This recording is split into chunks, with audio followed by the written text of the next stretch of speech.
Audio Jungle.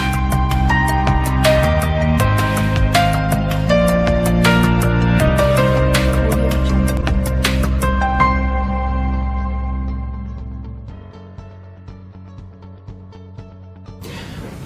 Hi everyone, I am Mustafa Askari, CEO of Civil 808. We are now in Civil 808 office in Tehran, Iran.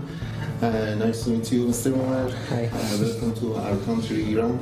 Thank you. Can you tell to our audience about your resume in BIM field?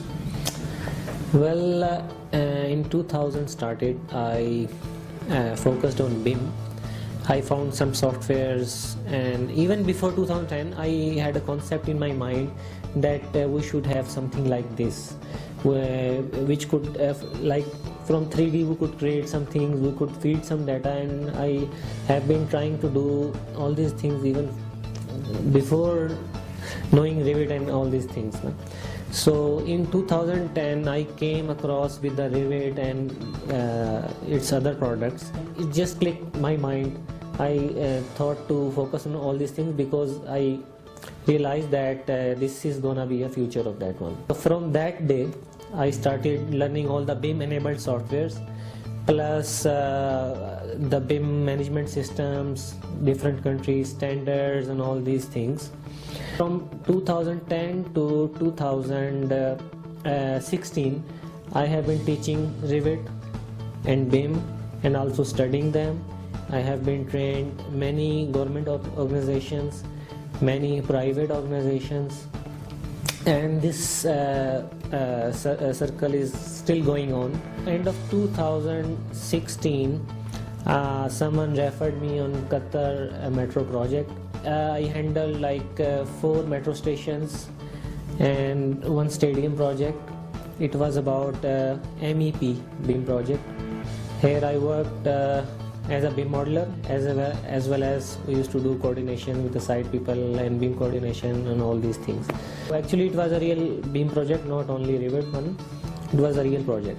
So after that I heard about another vacancy and I applied there. They interviewed me and there I was hired as a BIM manager. From Pakistan I was the first guy who taken up as a BIM manager from Pakistan in Qatar. Even now, even in UAE, I am the only one who has taken up as a BIM manager. Then I came to UAE. I saw that same metros are going on here with the same level of details and all these things. Then I decided to take a chance here. So that's how I got entered into it. But as per the comparison of Qatar metro and this metro, here I found a lot more complications. Here we have very complicated BIM standards we are being followed here. I have learned many things here. And also beside this I have founded a BIM council in Pakistan. My purpose is to create this BIM council is to generate awareness for the BIM for the Pakistani people, so that they could save some amount from the projects and could spend to the other projects to control the poverty and all these things. From like 4 to 5 years I am spreading awareness of BIM in Pakistan. So this was the purpose of the BIM council, and still we are working for it. Now we are going to develop some local type of standards, so now I'm working for it as well. I created the world's first video based platform for the BIM only, to attract the people who are interested in BIM, so they could have some one platform. I'm working on it as well, so but it will take some time because it's a big project.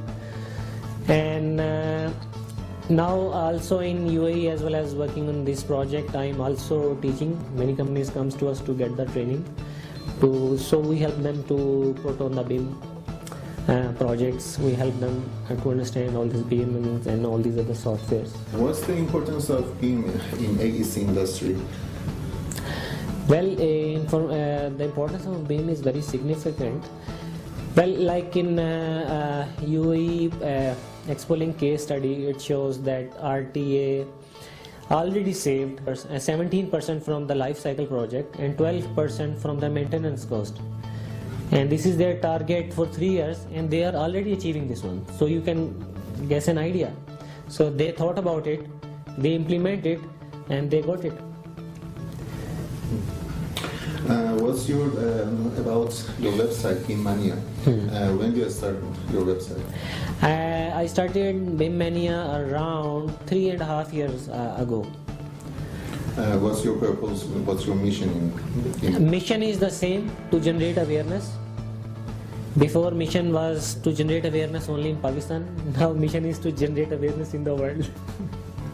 So now mission is bigger, but it is the same. What's your idea about means of BIM? BIM is software or not? Obviously, BIM is not a software. Software helps us to achieve BIM goals, but BIM is a lot more big. In the BIM goals, for example, we have 50 BIM goals. So Revit can help us to achieve, for example, 10 or something like this. Revit is not necessary, but software and hardware technologies are necessary to achieve BIM goals. Even without Revit, we can do BIM project. This is to remove understanding that Revit is not a BIM, but it is used to achieve BIM goals. So this is it. Which softwares do you use for BIM? There are many softwares, but now as Autodesk is become the industry standard, because they have many users, they have many resources, learning resources and all these things, and Autodesk marketing is also very big. They are everywhere in the world.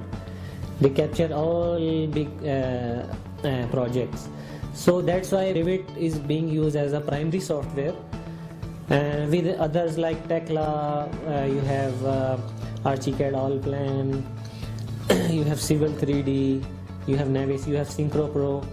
So you have many softwares being used in one project. So to achieve BIM goals, we need many softwares and many hardwares. Not only one software, it is not enough. What's your notice to our engineers? How can they learn about BIM? Right now, I think the situation is same everywhere. There are a lot of confusions about BIM, like Revit is BIM, software is BIM, 3D is BIM. These are the myths going on in the market almost everywhere, almost every country, especially in third world countries. So same type of situation I have seen here. Same type of situation I have seen in Pakistan. Same type of situation I have seen in GCC. So only right now, I think only multinational companies basically understand how to use BIM for their own benefits, but others are not. They are not in that stage. There are many reasons for that. Can you tell us about some big projects in UAE that they work with BIM? The Expo 2020 preparations, these are the big constructions going on in UAE, and they are all BIM. So these are the mega projects right now going on in UAE, and they are all BIM, real BIM. Can I ask you a question? I should ask you before. What's your definition of BIM in your mind? BIM is a standardized process and plus a management system. This is called a BIM, and to achieve this you need technologies, software technologies, hardware technologies. Which hardware technologies we need?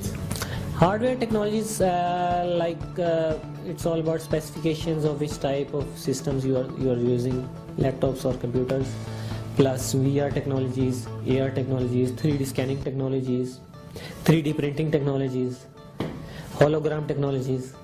Have we an international standard for BIM for all of countries or not? Sorry? Have we an international standards code for BIM? Actually, there are not a standard type of codes, but in many projects they are using British standards. Since draft? No. It is now on a very advanced stage. This ExpoLink and Qatar Metro, they are also on British standards. They are very complex. If you will see the documents, you will understand this. And all mega big BIM projects, mostly of them, they are using like British standards. Okay, for my last question, how was your class in Tehran? Are you agree with Iranians experts in BIM or not? It was very good class. They were very energetic about the BIM and they had many questions and they wanted to learn many things about BIM. It was a good class and they have a potential to learn all these things, to implement this. They have courage, everything they have, they can go through. Thank you for accepting my invitation and come to you. Thank you.